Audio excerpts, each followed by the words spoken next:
तो hello students, तो आज की वीडियो स्टार्ट करते हैं। लास्ट क्लास में हमने डाइलेक्ट्रिक का बेसिक्स पढ़ा था कि डाइलेक्ट्रिक के अंदर क्या क्या होता है। उसके अंदर कुछ मेन पॉइंट्स हमने देखे थे कि डाइलेक्ट्रिक के अंदर जो इलेक्ट्रिक फील्ड होता है वो के टाइम्स क्या हो जाता है, कम हो जाता है। ठीक, अब उसी डाइलेक्ट्रिक को हम कैपेसिटर में यूज करेंगे। तो पहला मेरा टॉपिक है कैपेसिटर विद डाइलेक्ट्रिक। इसके आगे मैं एक इंपॉर्टेंट चीज देख रहा हूँ, फुली फील्ड। फुली फील्ड का मतलब अभी फिगर बनाएंगे उससे समझ जाओगे। तो कैपेसिटर के अंदर हम डाइलेक्ट्रिक मटेरियल फिल कर रहे हैं और जितनी भी स्पेस है उसको पूरा भर दे रहे हैं, तो मतलब फुली फिल। तो ये मेरी प्लेट है, ये आपको बताया था कैपेसिटर प्लेट, कैपेसिटर प्लेट। अब इसके अंदर में डाइलेक्ट्रिक, इस पे कितना चार्ज स्टोर होता है, प्लस क्यू, इस पे माइनस क्यू, क्या आप सबको पता है। अब मैं इसके अंदर जो है डाइलेक्ट्रिक मटेरियल डाल रहा हूँ। ये डाइलेक्ट्रिक मटेरियल है, ये रेड कलर से जो भी मटेरियल है वो डाइलेक्ट्रिक है। ये डाइलेक्ट्रिक हो गया, ठीक है। तो यहाँ पे लिख दे रहा हूँ डाइलेक्ट्रिक। अब आपको एक चीज बताई थी कि इलेक्ट्रिक फील्ड डाइलेक्ट्रिक के अंदर के टाइम्स क्या हो जाता है, कम हो जाता है। ठीक है, तो normal electric field E not होता था, तो इसके अंदर इलेक्ट्रिक फील्ड के टाइम्स कम हो जाएगा। तो इसके अंदर इलेक्ट्रिक फील्ड कितना होगा, ई नॉट बाई के। अब ई नॉट कितना होता था आपको याद होगा, ई नॉट मतलब सिग्मा बाई एप्सिलॉन नॉट। तो कितना हो गया, सिग्मा अपॉन के एप्सिलॉन। तो अब तक जो वैक्यूम कैपेसिटर था, यानी डाइलेक्ट्रिक नहीं होता था, वैक्यूम होता था, तो इलेक्ट्रिक फील्ड होता था ई नॉट, लेकिन अब इलेक्ट्रिक फील्ड हो गया ई नॉट बाई के, यानी सिग्मा बाई के एप्सिलॉन।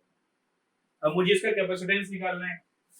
तो कैपेसिटेंस बिल्कुल सिंपल है, पहले मैं चार्ज निकाल देता हूं, चार्ज क्यू। चार्ज क्यू किसके बराबर होता है, सिग्मा इंटू ए। ये सबको पता है। अब मैं निकाल देता हूं पोटेंशियल। पोटेंशियल मतलब पोटेंशियल डिफरेंस, तो V equals E into D. What is E? E electric field है, कितना है, या तो E नॉट बाई के लिख दूं इसको, या फिर sigma upon k epsilon naught लिख दूं इंटू डी। अब कैपेसिटेंस निकाल देते हैं। Capacitance, capacitance is C is equal to Q by V। Q कितना है, सिग्मा A अपॉन वोल्टेज कितना है, sigma upon k epsilon not into D. Sigma से सिग्मा कैंसिल आउट, के epsilon naught A by D. इस result को याद रखो, बहुत इंपॉर्टेंट है।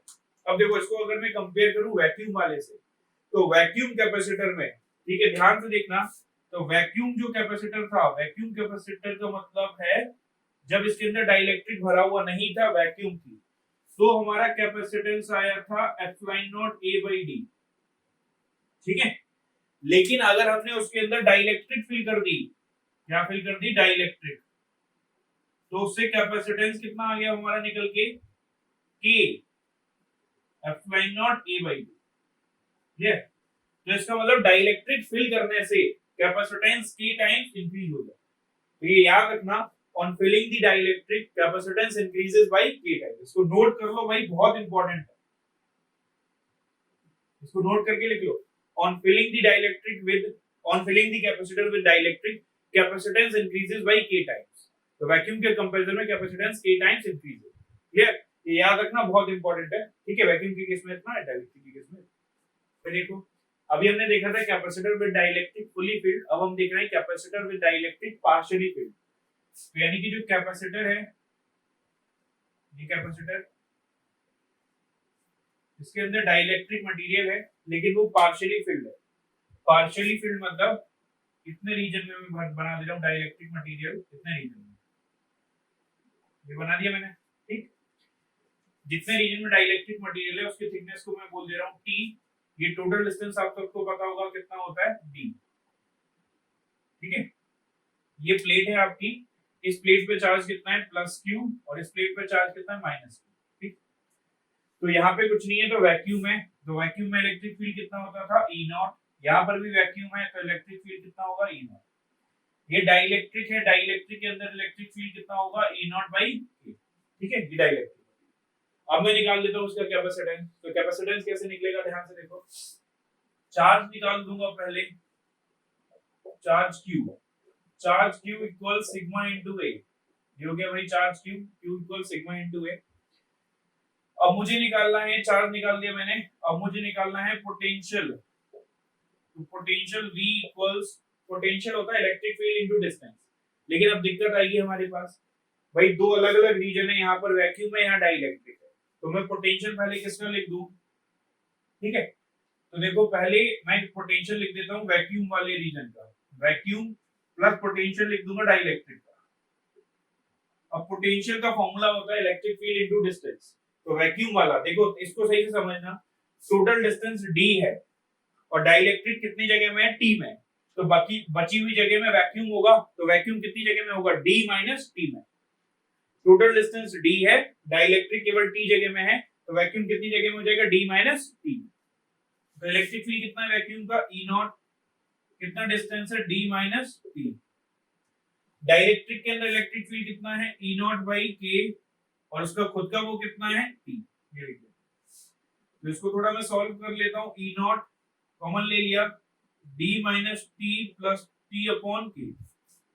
अब E नॉट हमको पता है पहले से, sigma upon epsilon, d minus t plus t upon k। ठीक है, तो this comes out to be this. अब मैं कैपेसिटेंस निकाल लेता हूं, capacitance is C equals Q by V। Q कितना है? Sigma into A, sigma A upon V कितना है? Sigma upon epsilon naught d minus t plus t upon k।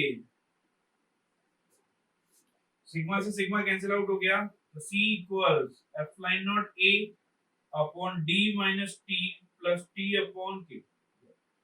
इसको याद रखना इंपॉर्टेंट है, ठीक है। ये जनरल फॉर्मूला हमारा बन गया। इससे हम जो है चाहे तो इससे हम और भी जनरल फॉर्मूले निकाल सकते हैं, जो भी अभी हमने पीछे डिराइव किए वो भी फॉर्मूले निकाल। तो पार्शियली फील्ड डाइलेक्ट्रिक का फॉर्मूला हो जाएगा epsilon naught A upon d minus t plus t upon k। तो पिछली बार हमारा जो डाइलेक्ट्रिक था वो पार्शियली फील्ड था, इस बार है कैपेसिटर विद मेटल प्लेट। तो कैपेसिटर की जो बीच में जो स्पेस है उसके अंदर हमने एक मेटल प्लेट डाल दी और उसको पार्शियली फिल किया, मतलब पूरा रीजन मेटल प्लेट से नहीं भरा, थोड़ा सा रीजन है ये मेटल प्लेट डालिए। अब तक डाइलेक्ट्रिक डाल रहे थे, इस बार मेटल प्लेट डालिए, तो प्लस Q और माइनस Q। ठीक है, तो कितने रीजन में मेटल प्लेट डाली है? t डिस्टेंस में। टोटल डिस्टेंस कितना होगा इसका? d। अब चाहे तो हम डायरेक्ट फॉर्मूला लगा सकते हैं, जो भी फॉर्मूला निकाला था। मेटल प्लेट का k जो है वो कितना होता है? इनफिनिटी, बताया था लास्ट वीडियो में। तो कैपेसिटेंस अभी हमने क्या निकाला था? पार्शियली फील्ड का epsilon naught A upon d minus t plus t upon k। रख दो इसको, तो कैपेसिटेंस कितना आ जाएगा? Epsilon naught A upon k की वैल्यू इनफिनिटी रख दो, ये कितना आ जाएगा? d minus t। ठीक है ये। अब इसमें काफी बार एक और चीज पूछ ली जाती है, वेरी थिन मेटल प्लेट। अगर वो ऐसे दे they very thin metal plate, यानी आपने बहुत थिन मेटल प्लेट डाली हुई है, इसका मतलब ये जो है ये कैपेसिटर है प्लस Q माइनस Q, और इसके अंदर एक पतली सी मेटल प्लेट डाली हुई है। तो जैसे वेरी थिन मेटल प्लेट डाली है, इसका मतलब T की वैल्यू D से बहुत कम हो जाएगी। ठीक है, तो D माइनस T कितना आ जाएगा? तो D minus T will be similar to D only. तो कैपेसिटेंस कितना आ जाएगा? Epsilon naught A by D ही आ जाएगा, यानी कि जो वैक्यूम का था वही आ जाएगा। यानी अगर हम कैपेसिटर के अंदर बहुत पतली मेटल प्लेट डालते हैं तो उसका कैपेसिटेंस चेंज नहीं होता, लेकिन अगर वो मेटल प्लेट रीजनेबल थिकनेस की हो तो उसका कैपेसिटेंस ये होगा। क्लियर? क्वेश्चन देखो, a slab of material of dielectric constant K। एक स्लैब है कोई जिसका डाइलेक्ट्रिक कांस्टेंट है, कोई स्लैब है जिसका डाइलेक्ट्रिक कांस्टेंट K है, has a thickness of 3d/4। उसकी थिकनेस है 3d/4, where d is the separation of the plate। यहाँ d का मतलब है separation between the plates. How is the capacitance, यहाँ पे एक वर्ड रहेगा change. How is the capacitance change, यहाँ लिख देना when the slab is introduced between the plates. ठीक, तो मैं बता रहा हूँ क्वेश्चन क्या बोल रहा है। यानी पहले मान लो ये सिचुएशन है कि कोई भी प्लेट नहीं है, कैपेसिटर नॉर्मल जो होता है वैसा ही है। तो कैपेसिटर अगर नॉर्मल है तो प्लस Q माइनस Q, तो इसका कैपेसिटेंस कितना आएगा? Epsilon naught A by D है। ठीक है, उन्होंने बोला हुआ कि पहले कुछ नहीं है, यानी epsilon naught A by D।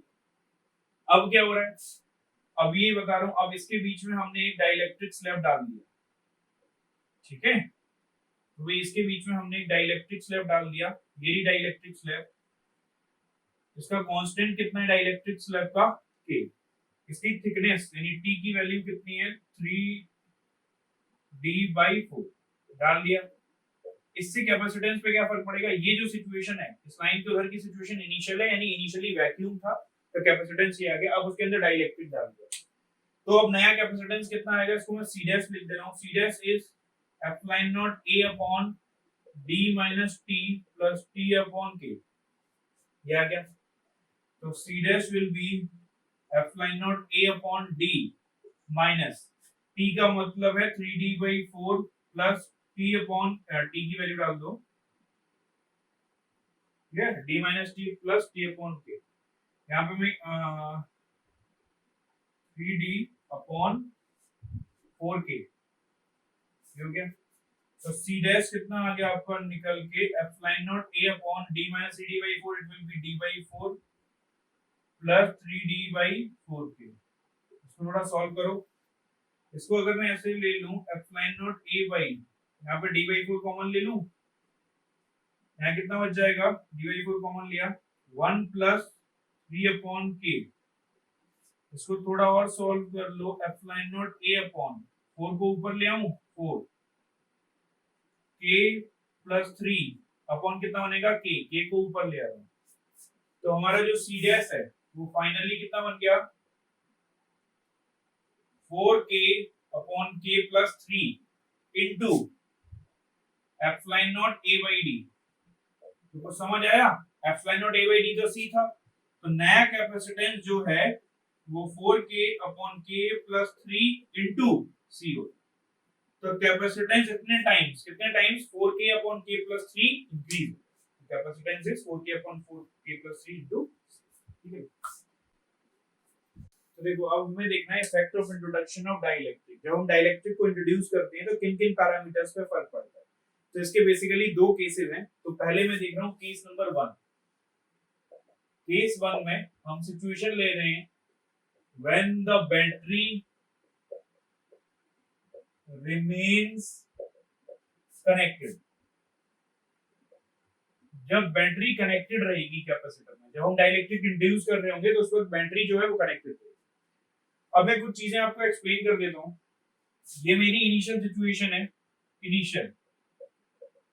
Initial मतलब जब हमने डाइलेक्ट्रिक को इंट्रोड्यूस नहीं किया है, तो डाइलेक्ट्रिक को इंट्रोड्यूस नहीं किया है, ये कैपेसिटर है हमारा, ये बैटरी है, बैटरी का पोटेंशियल V है। अब कैपेसिटर के पैरामीटर्स लिख रहा हूं, यहां ध्यान से लिखना है। कैपेसिटर का कैपेसिटेंस C है, चार्ज Q है, इलेक्ट्रिक फील्ड E है, पोटेंशियल V है और एनर्जी U। ये सारे वो पैरामीटर हैं जब हमने डाइलेक्ट्रिक इंट्रोड्यूस नहीं किया है। अब मान लो मैंने क्या किया, इसमें डाइलेक्ट्रिक को इंट्रोड्यूस कर दिया। तो इसमें डाइलेक्ट्रिक को इंट्रोड्यूस कर दिया, बैटरी कनेक्टेड रही, ये डाइलेक्ट्रिक को इंट्रोड्यूस कर दिया मैंने। तो भाई ये इंट्रोड्यूस कर दिया डाइलेक्ट्रिक को। अब जो नए पैरामीटर हैं उनको मैं लिख दे रहा हूं। नए पैरामीटर को ऐसे करके लिख रहा हूं वर्टिकल में। कैपेसिटेंस अब C डैश हो गया, चार्ज Q डैश हो गया, इलेक्ट्रिक फील्ड E डैश हो गया, पोटेंशियल V डैश हो गया और पोटेंशियल एनर्जी U डैश हो गया। तो अब हमें ये निकालना है कि पहले जो चीजें थी और अब जो चीजें हैं उनमें क्या चेंज आया होगा। ठीक है, एक एक करके देखते हैं। सबसे पहले देख रहा हूं मैं कैपेसिटेंस में क्या चेंज आया होगा। तो खुद ही देखो, पहले कैपेसिटेंस कितना होगा, F line naught A by D. Dielectric जब हम डालते हैं तो कैपेसिटेंस कितना हो जाता है, के F line naught A by D. ठीक है, तो इसका मतलब समझे। तो नया कैपेसिटेंस में लिख रहा हूं सी डैश। सी डैश कितना होगा, K F line naught A by D, और F line naught A by D किसके बराबर है, सी के। तो इसको मैं कितना लिख दूं, के इंटू सी, क्योंकि F line naught A by d C के बराबर है। फिर इससे क्या समझ आया कि कैपेसिटेंस जो है वो k टाइम्स इंक्रीज हो गया। पहली चीज हमने समझ ली, कैपेसिटेंस जो है वो k टाइम्स इंक्रीज हो गया डाइलेक्ट्रिक के इंट्रोड्यूस होने से। दूसरी चीज, पहले ये कैपेसिटर बैटरी से कनेक्टेड है। जो चीज बैटरी से कनेक्टेड होती है उसका पोटेंशियल वही हो जाता है जो बैटरी का होता है। पहले ये कैपेसिटर बैटरी से कनेक्टेड है तो उसका पोटेंशियल V था। अभी भी ये कैपेसिटर बैटरी से ही कनेक्टेड है तो अभी भी पोटेंशियल कितना होगा, सेम होगा। तो potential since it is connected to the same battery, so potential will remain same. तो V डैश कितना आ जाएगा, V आ जाएगा। क्लियर। थर्ड पैरामीटर देखता हूं मैं चार्ज। तो पोटेंशियल के आगे क्या लिख देता हूं, नो चेंज। पोटेंशियल पे कोई चेंज नहीं। अब आ जाओ चार्ज पे। चार्ज का फॉर्मूला क्या होता है, क्यू डैश, नया चार्ज है वो कितना होगा, C dash into V dash. C dash कितना हो चुका है, के सी, और वी डैश तो वी है, तो खुद ही बताओ के टाइम्स चार्ज क्या हो गया, बढ़ गया। तो क्यू डैश कितना हो गया हमारा, क्यू डैश इज के क्यू, तो इंक्रीजेस के टाइम्स। यानी पहले जो चार्ज था वो क्यू था, अब चार्ज हो गया के क्यू। ये भी क्वेश्चन आपसे पूछा जा सकता है कि ये जो एक्स्ट्रा चार्ज है वो आया कहां से। तो सिंपल है भाई, बैटरी से कनेक्टेड है तो बैटरी ने सप्लाई कर दिया एक्स्ट्रा चार्ज, तो वो ये पूछ लेगा कि एक्स्ट्रा चार्ज कहां से आया, तो बैटरी ने सप्लाई कर दिया। अब आ जाओ फोर्स, इलेक्ट्रिक फील्ड पर। इलेक्ट्रिक फील्ड का फॉर्मूला होता है ई डैश, हमें निकालना है, तो E dash is V dash by d, potential upon distance.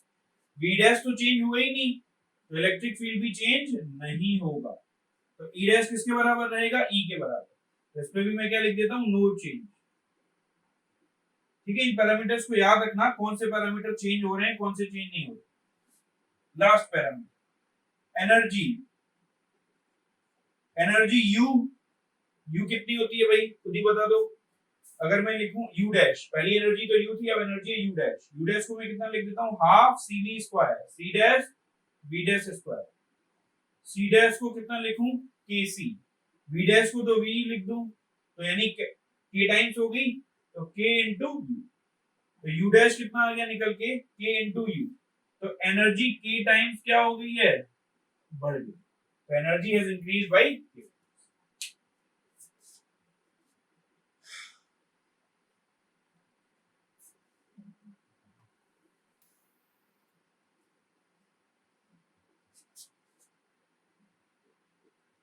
तो अब देखो भाई, second case, when the battery is disconnected. तो अब इनिशियल सिचुएशन में मैं मान रहा हूं, इनिशियली यानी कोई डाइलेक्ट्रिक इंट्रोड्यूस नहीं हुआ है, ये हमारा कैपेसिटर है, ये बैटरी से कनेक्टेड है। इसके पैरामीटर लिख दे रहा हूं मैं यहाँ पर, capacitance C, charge Q, electric field E, potential V, energy U, ये हमें सब पता है। अब मैं क्या कर रहा हूँ, अब फाइनल सिचुएशन, फाइनल मतलब मैंने डाइलेक्ट्रिक को इंट्रोड्यूस कर दिया, ये लड़ाई है। लेकिन डाइलेक्ट्रिक को इंट्रोड्यूस किया ठीक है, लेकिन उसी के साथ साथ बैटरी को हटा दिया यहाँ से। तो बैटरी को यहाँ से हटा दिया, तो बैटरी रिमूव हो गई, ठीक है, नो बैटरी। अब जो पैरामीटर हैं वो कितने हैं, उनको लिख देता हूं, C dash, Q dash, E dash, V dash, U dash. अब एक एक करके मैं देख रहा हूं अब क्या क्या चेंज आएंगे। तो पहला क्या पैरामीटर क्या है, कैपेसिटेंस। देखो कैपेसिटेंस जो होता है वो डायमेंशंस वगैरह पर डिपेंड करता है। डायमेंशंस मतलब एरिया कितना है, डी कितना है, एप्सिलॉन नॉट कितना है, फिजिकल कैरेक्टरिस्टिक मतलब उन पर डिपेंड करता है, इन चीजों पे जो भी बोली थी। तो कैपेसिटेंस कितना आएगा, सी डैश, पहले कैपेसिटेंस इसका कितना है, epsilon naught A by D. अब कितना है, के epsilon naught A by D. तो कैपेसिटेंस कितना हो गया, खुद से बताओ, कैपेसिटेंस सी डैश इज के epsilon naught A by D. Epsilon naught A by D तो सी के बराबर है, तो ये कितना आ गया, के सी, यानी इंक्रीजेस के टाइम्स। जो पिछली बार हुआ था वही हुआ है। दूसरे पैरामीटर पर कैपेसिटेंस बढ़ गया इसका। अब मैं अगर चार्ज देखूं, चार्ज के बारे में देखूं, चार्ज, अच्छा मान लो इसकी कैपेसिटी बढ़ भी गई, तो यानी ये ज्यादा चार्ज स्टोर कर सकता है, लेकिन इसको ज्यादा चार्ज देगा कौन, बैटरी हट गई। बैटरी क्या करती है, चार्ज दे भी सकती है, चार्ज ले भी सकती है। सिंस बैटरी हट गई है, तो इसके पास जितना चार्ज है उतना ही चार्ज रहेगा, कहीं से ना चार्ज आएगा ना जाएगा। तो since you can write, since the battery is disconnected, so charge will remain same। तो चार्ज कितना रहेगा, सेम। ठीक है भाई। थर्ड पॉइंट, पोटेंशियल की बात कर ले, इलेक्ट्रिक फील्ड की बात कर ले, या पोटेंशियल की बात कर लेता हूं। चलो मैं पोटेंशियल, V डैश का फॉर्मूला क्या है, V डैश का फॉर्मूला के लिए V इक्वल्स लिख सकता हूं, Q dash by C, V dash, V dash is Q dash by C dash. Q dash कितना है, Q डैश तो Q ही है। C डैश कितना है, K C। तो इसको क्या लिख सकता हूं मैं, V बाई K। इसका मतलब पोटेंशियल K टाइम्स क्या हो गया है, कम हो गया, तो डिक्रीजेस K टाइम्स। ठीक है भाई, डिक्रीजेस के टाइम्स। अब आ जाओ इलेक्ट्रिक फील्ड पर। Electric field E dash is V dash by d. ये कितना है, v by k into d, के नीचे आ गया, यानी इलेक्ट्रिक फील्ड डिवाइडेड बाई के। तो इलेक्ट्रिक फील्ड भी के टाइम्स क्या हो गया, कम, डिक्रीजेस बाई के टाइम्स। अब एनर्जी पे आ जाओ लास्ट, u डैश, एनर्जी लिख रहा हूं u dash is half c dash v dash square. c dash कितना है kc, v डैश कितना है v बाई k का होल स्क्वायर। तो kc ऊपर k है, नीचे k का स्क्वायर होगा, ये कितना आ जाएगा cv स्क्वायर बाई 2k। तो k देखो नीचे पहुंच गया, इसका मतलब क्या है u बाई k। तो यानी u डैश आ गया u बाई k, इसका मतलब क्या हो गया, k टाइम्स क्या हो गया, डिक्रीज हो गया। ये सारे पैरामीटर भाई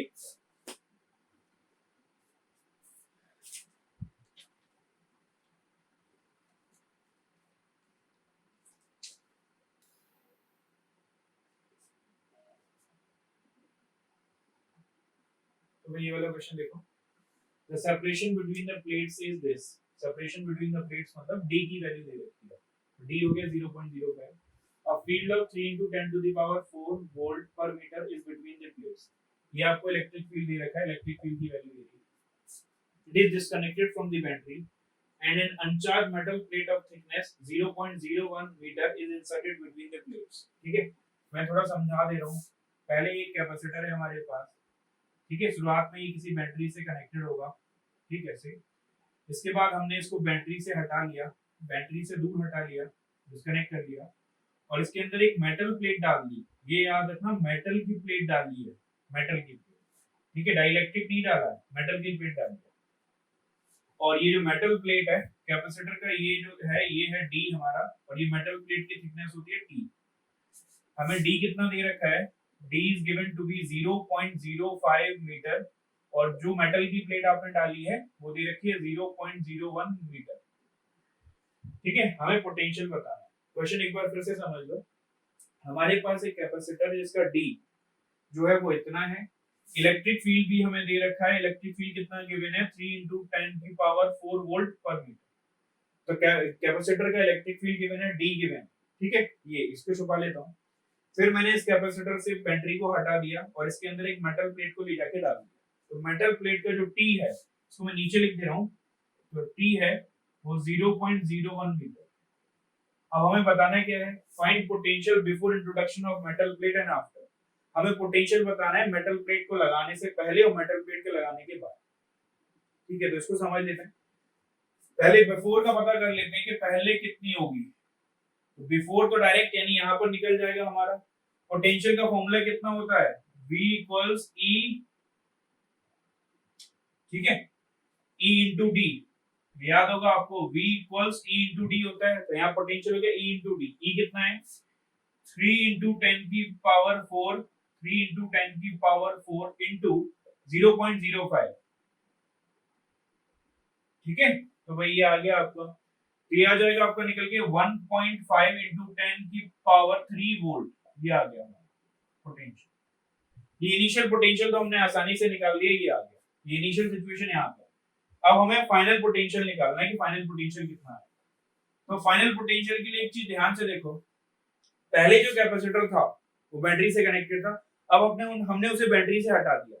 बैटरी से हटाने के बाद कैपेसिटर ना कोई चार्ज ले सकता है ना कोई चार्ज दे सकता है, तो यानी चार्ज जो है वो इसका कांस्टेंट है।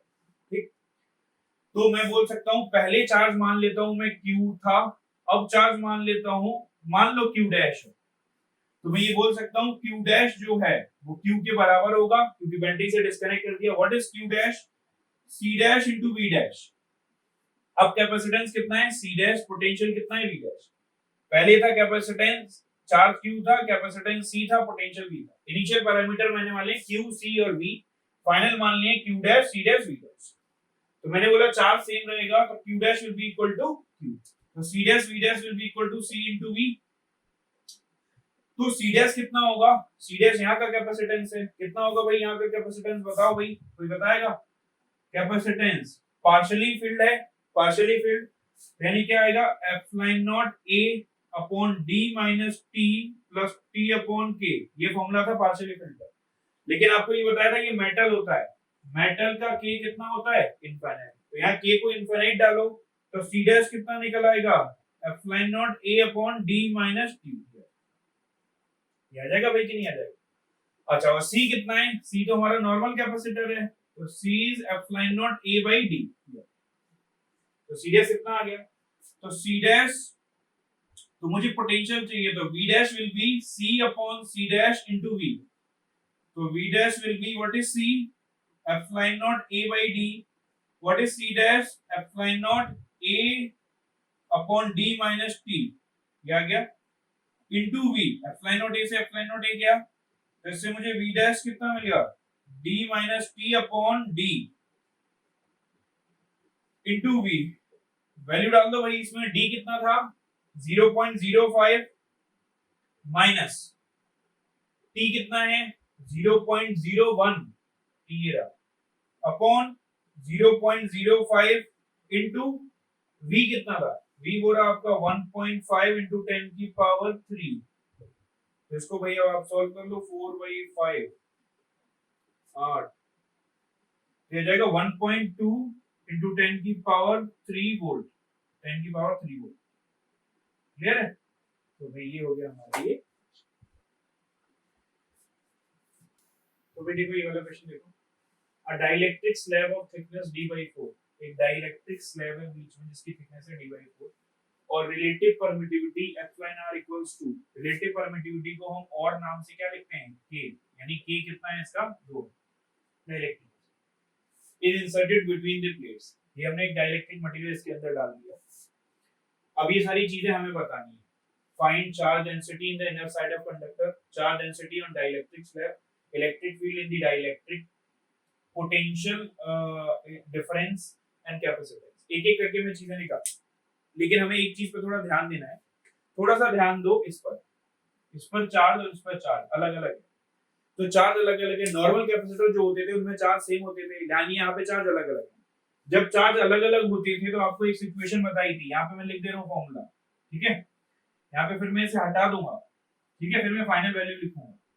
जब चार्ज अलग अलग होते थे तो चार्जेस कैसे डिस्ट्रीब्यूट होते थे, यहाँ पर होता था Q1 माइनस Q2/2, यहाँ पर होता था माइनस Q1 माइनस Q2/2। याद होगा आपको, वीडियो में देखना पुरानी वीडियो में। यहाँ पर होगा Q1 प्लस Q2/2 और यहाँ पर हो जाएगा Q1 प्लस Q2/2। इस फॉर्मूले को अप्लाई करो तो Q minus of minus Q, तो यहाँ कितना आ जाएगा 3Q/2, यहाँ कितना आ जाएगा माइनस 3Q/2, यहाँ कितना आ जाएगा आपका, यहाँ आ जाएगा Q1 यानी माइनस Q/2 और यहाँ पे भी कितना आ जाएगा माइनस Q/2। ये चार्ज डिस्ट्रीब्यूशन हो गया था। ये मैंने कहा ये पहले में डिराइव कर चुका हूँ। तो जब चार्जेस अलग अलग होते हैं तो हमें इस तरीके से सॉल्व करना है। अब मैं इन चीजों पे आता हूँ, एक एक करके सॉल्व कर रहा हूँ, फिर मैं हटाते हुए चले जाऊंगा। A, charge density in the inner side of conductor, charge density यानी सिग्मा बताना इन प्लेट के ऊपर, ठीक है। अच्छा इसको हटा दे रहा हूं मैं, ये फॉर्मूला हटा दे रहा हूं, फॉर्मूले हमने यूज कर लिए हमारे काम के। हमने फाइनल चार्ज डेंसिटी जो है वो बना। बीच में कौन है भाई हमारा मटेरियल, बीच में डाइलेक्ट्रिक मटेरियल है, डाइलेक्ट्रिक बना देता हूँ, ये मैंने डाइलेक्ट्रिक है बीच में, ये तो चार्जेस बनाए मैंने। डाइलेक्ट्रिक कांस्टेंट कितना है K2। अब देखो charge density in the inner side of conductor, यानी कंडक्टर पे इनर साइड मतलब ये वाली साइड पे चार्ज डेंसिटी कितनी आएगी, तो सिग्मा कितना आएगा charge upon area, charge upon area, ठीक है। तो चार्ज है कितना, चार्ज अपॉन एरिया, कितना चार्ज है भाई इसका 3Q/2, एरिया कितना है A, ये आ गई भाई charge density. Clear. B part पे चलो, charge density on the dielectric slab, dielectric slab पे कितनी आएगी, डाइलेक्ट्रिक स्लैब पे तो चार्ज इंड्यूस होता है, यहाँ पे चार्ज इंड्यूस होगा, यहाँ पर भी चार्ज इंड्यूस होगा, इसको हम सिग्मा आई बोलते हैं। तो सिग्मा आई कितना आ जाएगा, charge induction is equal to K-1 into K into sigma, ये आप सबको पता होगा। अब ये K कितना है, तो K हम लिख देते हैं, K कितना है 2 माइनस 1/2 इंटू सिग्मा, तो कितना आ गया 1/2 इंटू सिग्मा, सिग्मा कितना है 3Q/2 है। तो ये आंसर कितना आ गया हमारा 3q/4। याद रखना ये चार्ज डेंसिटी प्लेट की है, कंडक्टर के प्लेट की, और ये चार्ज डाइलेक्ट्रिक इंड्यूस का है। यहाँ पर सिग्मा होता है और यहाँ पर सिग्मा इंड्यूस होता है। यहाँ पर माइनस सिग्मा होता है, यहाँ minus sigma plus sigma induce minus sigma. Clear? दो पार्ट मैंने बता दिया। इन वैल्यूज को थोड़ा याद रखना, सिग्मा और इसको। सी पार्ट पे आ जाओ। सी पार्ट में पूछा है इलेक्ट्रिक फील्ड इन दी डाइलेक्ट्रिक। इलेक्ट्रिक फील्ड होता है कितना है खुद ही बता दो। डाइलेक्ट्रिक के अंदर E0/K। अब E0 कितना होता था? E0 is sigma upon F line not. कितना होता है? Into K। K मतलब K कितना दे रखा है? 2। सिग्मा कितना है? सिग्मा ये लिखा हुआ है 3q/2a।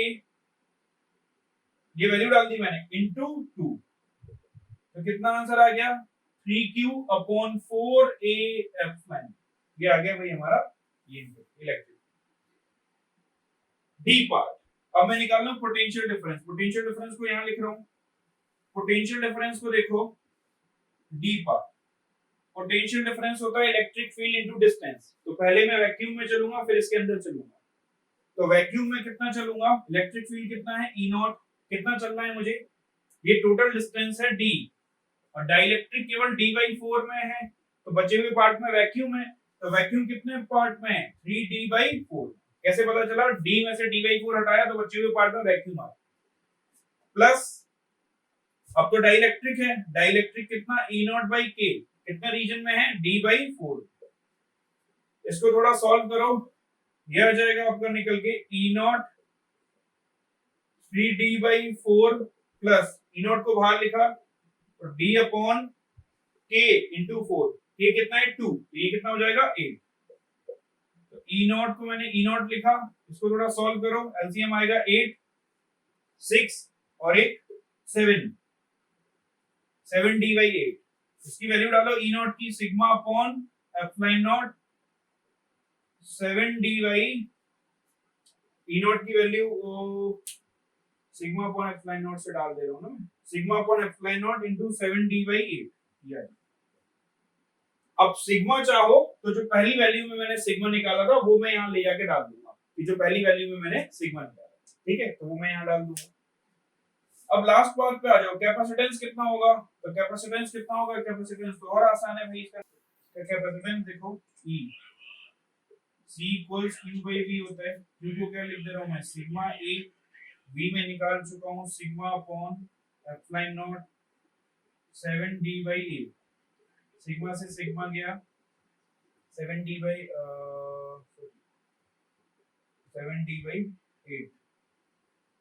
8 ऊपर चला जाएगा, 8 F लाइन नॉट K/D। ये आ जाएगा हमारा फाइनल। ओके, तो ये एंड है इस वीडियो का। बाकी नेक्स्ट क्लास में